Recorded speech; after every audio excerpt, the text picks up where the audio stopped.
જય માતાજી બધાને। તો આજે મેં સેવોની ખીર બનાવી છે, તો આ વિડીયો તમે જરૂરથી જોજો અને તમને ગમે તો લાઈક કરી દેજો।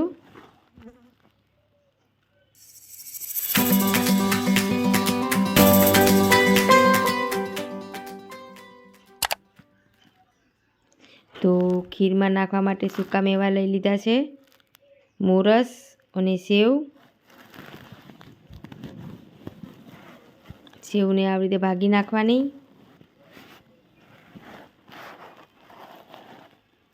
હવે તપેલી મૂકી દીધી છે અને એમાં 2 ચમચા ઘી નાખી દીધું છે।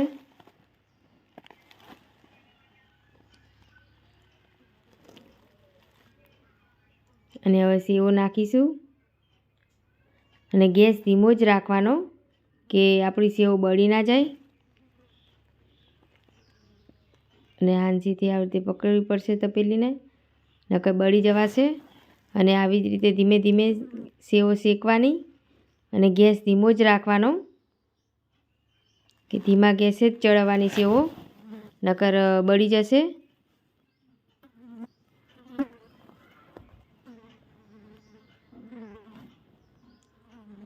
હવે થોડી અડધી શેકાઈ જશે તો હવે આ સૂકા મેવા નાખી દઈશું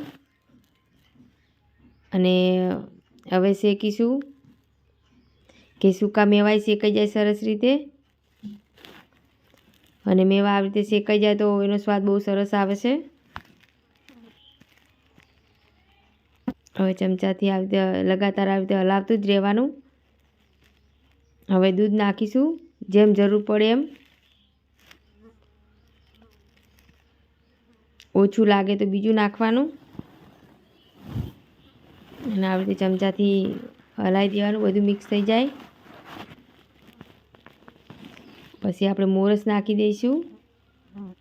હવે આપણે મોરસ નાખીશું, તમે જેટલું મીઠું ખાતા હોય એટલી મોરસ નાખવાની, ઓછું ખાતા હોય તો ઓછી મોરસ નાખવાની। જો તમે વધારે ખાતા હોય તો ચાખીને જોઈ જવાનું, તો ઓછી લાગે તો બીજી નાખી દેવાની મોરસ।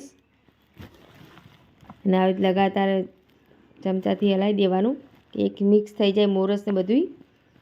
અને તમને અમારો આ સેવોનો ખીરનો વિડીયો કેવો લાગ્યો કમેન્ટ કરીને જરૂરથી કહેજો અને નવા હોય તો સબસ્ક્રાઈબ કરજો। હવે ઇલાયચીનો ભૂક્કો નાખી દીધો છે, પાવડર, ઇલાયચી પાવડર નાખ્યો છે।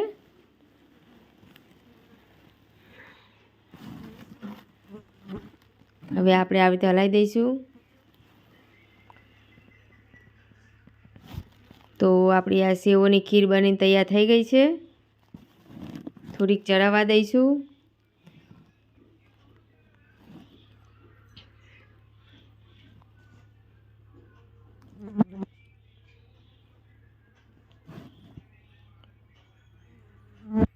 હવે આપણી આ સેવ બનીને તૈયાર થઈ ગઈ છે, સેવોની ખીર।